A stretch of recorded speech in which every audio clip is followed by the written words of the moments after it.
Hello everyone, welcome back to my channel. আশা করছি আপনারা সবাই খুব ভালো আছেন আর সুস্থ আছেন, আর আমরাও বেশ ভালো আছি। আর এখন সকালবেলা ঘড়িতে ওই বাজে হচ্ছে 8টা মতন বাজে। আসলে আজকে না সকালবেলা উঠতে একটু দেরি হয়ে গেছে, সেই জন্য কাজগুলো আজকে দেরিতেই শুরু করেছি। তো সকালবেলা ঘুম থেকে উঠে আজকে আগে বিছানাটা তুলে নিচ্ছি।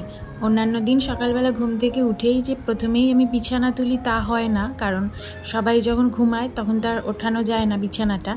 তো আজকে যেহেতু আমারও লেট হয়ে গেছে, তাই জন্য আজকে সবাই লেটেই একসাথেই প্রায় ঘুম থেকে উঠে গেছে, অর্থাৎ আমার মেয়ের কথা বলছি। তো ও যেহেতু উঠে গেছে সেজন্য এখন বিছানাটা তুলে নিচ্ছি।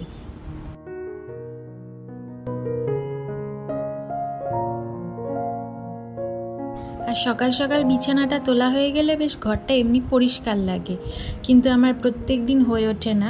কোনো দিন মেয়ে ঘুমায়, তো যখন মেয়ে ঘুমায় আর আমি সেই ফাঁকে ঘরটা ঝাড় দিয়ে নিই আর মুছে নিই, নাহলে ও ঘরটা ঝাড় দেওয়ার সময় ওই নোংরাগুলোর সামনে শুধু চলে যায়, সেই জন্য ও জেগে গেলে আমার ওই কাজটা করতে খুব অসুবিধা হয়ে যায়।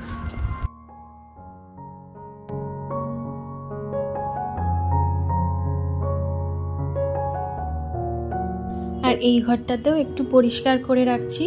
বিছানাপত্রগুলো একটু এলোমেলো হয়েছিল, সেগুলো একটু ভালো করে গুছিয়ে নিলাম। আর আসলে মেয়ে সবসময় এই বিছানা ওই বিছানা দুটো বিছানাতেই উঠে খেলাধুলা করে, লাফালাফি করে, সেই জন্য যতই পরিষ্কার করি রাখি না কেন সকালবেলাটা, তারপর ও ঘুম থেকে উঠেই শুরু করে দেয় বিছানায় লাফানো। কোনো সময় তো পুরো তোষকটাই উল্টে দেয় একদম। এই সমস্তই করতে থাকে। ওই যতক্ষণ জেগে থাকে ততক্ষণ আর কি অত্যাচার চলতে থাকে। তারপর যতক্ষণ ঘুমায় সেইটুকু একটুখানি ঘরবাড়ি থাকে ঠিকঠাক, আবার যেই ঘুম থেকে ওঠে তখন আবার শুরু হয়ে যায় ওর উৎপাত।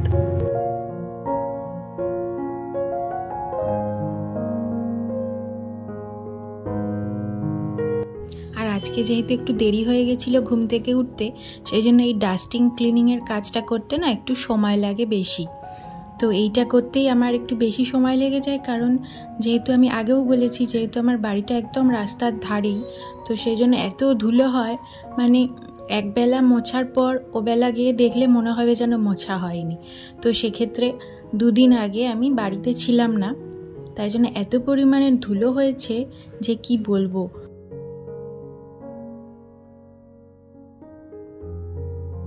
আর আজকের ওয়েদারটা এত গরম, মানে 1 সেকেন্ডও ফ্যান ছাড়া থাকা যাচ্ছে না। আর সেই সাথে এত ধুলো দেখে আমার মাথা একেবারে খারাপ হয়ে গেছে, মনে হচ্ছে আমি কেন গেলাম।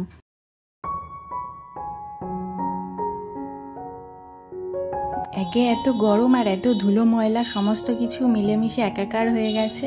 তো সেই জন্য ডাস্টিংটাও করছি আমি মাঝে মাঝে ফ্যানটা চালিয়ে। আর যেহেতু বাচ্চা থাকে সেই জন্য ঘরবাড়ি সবসময় পরিষ্কার পরিচ্ছন্নই রাখতে হয়, আর এরকম ধুলো ময়লা দেখে তো থাকাই যায় না। বাচ্চা তো দূরের কথা, নিজেরাই থাকতে পারবো না। তো এই কারণে এই ডাস্টিং করতেই আমার অনেকটা সময় লেগে যায়।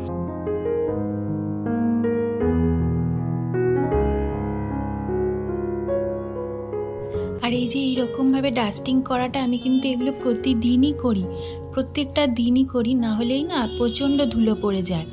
আর এই ধুলো ময়লাগুলোই আমার মেয়ে সারাদিন এগুলো হাত দিয়ে পা দিয়ে ঘাঁটতে থাকে, আর সেগুলো মাঝে মাঝে হাত মুখেও দেয়।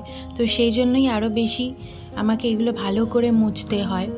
তো যতটা আমি পারি চেষ্টা করি ঘর বাড়ি পরিষ্কার রাখার, কিন্তু ওই এত ধুলো যে কি বলবো, মানে একবেলা না মুছলেই মনে হবে যেন কতদিন পর ধুলো ময়লা মোছা হচ্ছে, অথচ এদিকে রোজই করা হয় পরিষ্কার।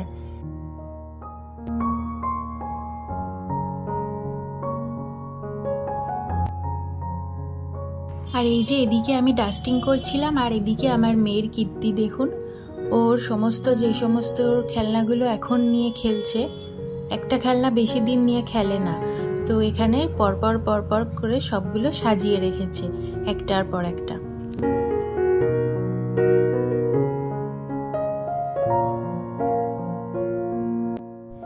আর এই ঘরটাতে এবার চলে এসেছি। আর এই ঘরটাতে বেশি টাইম নিলে আমার হবে না, কারণ এই ঘরেই মেয়ে খেলছে এখন।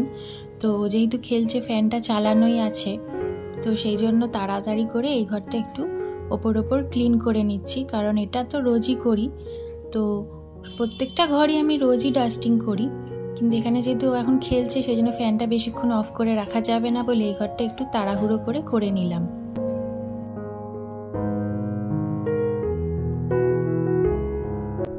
আর ওই যে মাঝে মাঝে ওর সাথে একটু কথাও বলে নিচ্ছিলাম, কারণ বিভিন্ন রকমের কথা বলতে থাকে, এই করেছে, সে সেই করেছে, তো সেই সমস্ত কথাগুলোও মাঝে মাঝে শুনতে হয়।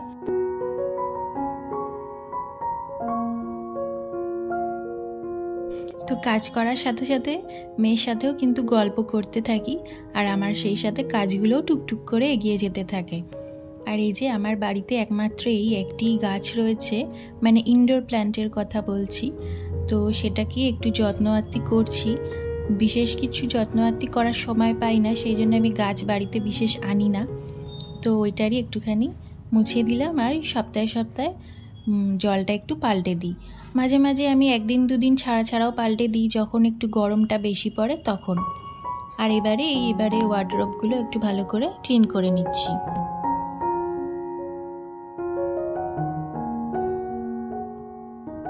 আর ভিডিওর মাঝখানে একটা কথা প্রতিদিনই মনে করিয়ে দিই, যারা যারা আমার এই ভিডিওটি এত দূর অবধি ধৈর্য সহকারে দেখেছেন তাদেরকে অসংখ্য ধন্যবাদ। আর ভিডিওটি যদি ভালো লেগে থাকে তাহলে একটি লাইক করবেন। একটি লাইক কিন্তু আমাদের কাজ করার অনেকটা উৎসাহ দেয়। আর সেই সাথে ভিডিওটি কেমন লাগছে কমেন্ট করতে ভুলবেন না। আর এই রকম ভিডিও যদি আরও দেখতে চান তাহলে চাইলে চ্যানেলটি সাবস্ক্রাইব করে আমার পাশে থাকতে পারেন।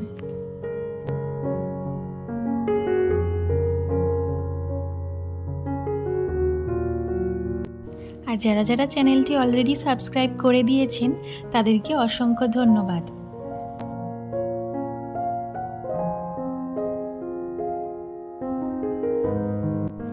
তো আমার এদিকে ডাস্টিংয়ের কাজ এইবারে কমপ্লিট হয়ে গেছে।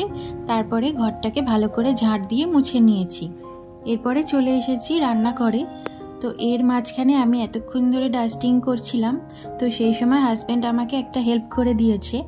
আজকে যেহেতু শুধুমাত্র চিকেনটাই রান্না হবে, তো সেই সমস্ত জোগাড়গুলো ও করে দিয়েছে। তার ফলে আজকে আমার রান্নাটা করতে সেরকম কিন্তু আর টাইম লাগেনি। এই যে এদিকে মিক্সিটাও মানে করে রেখে দিয়েছিল।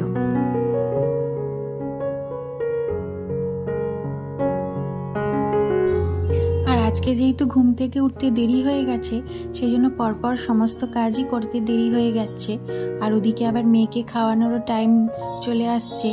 টাইম টু টাইম ওকে না খাওয়ালে আবার প্রবলেম হয়ে যাবে, সেই জন্য আজকে চিকেনটা প্রেসারেই করে নিলাম।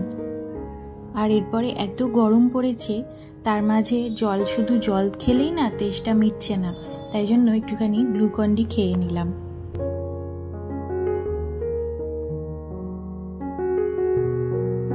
যা গরম পড়েছে, নর্মাল টেম্পারেচার জলে গ্লুকন-ডিটা গুলে খেলাম, কিন্তু মনে হচ্ছে যেন ঠান্ডা জলে খেলেই ভালো হতো।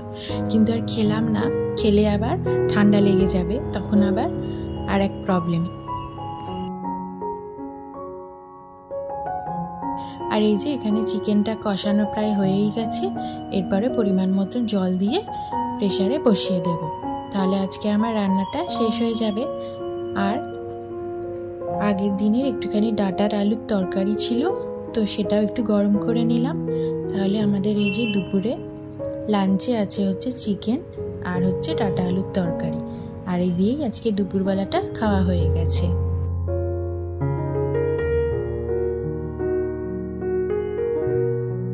আর এরপরে সোজা চলে এসেছি একদম সন্ধেবেলা আজকে একটু বেরিয়েছিলাম দোকান করতে। কিছু টুকটাক জিনিস যেগুলো ঘরের লাগে সেগুলোই কিনতে বেরিয়েছিলাম। তো সেগুলোই কিনে এবারে এক এক করে গুছিয়ে রাখবো। তার আগে ভাবলাম আপনাদের সাথেও একটু শেয়ার করে নিই কী কী কেনাকাটি করলাম।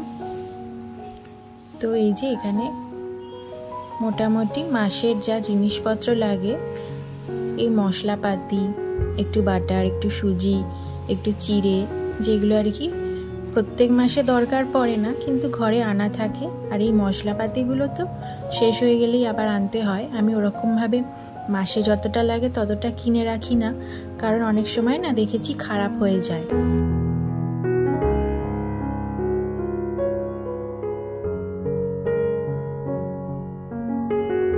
আর এই যে এইরকমই ছিল আমার মোটামুটি মান্থলি গ্রসারি শপিংই বলতে পারেন। তবে এটা যে প্রত্যেক মাসেই এরকমই জিনিসপত্র আনা হয় তার সেরকম কোনো ঠিক থাকে না, যখন যেরকম দরকার পড়ে সেরকমই নিয়ে আসি।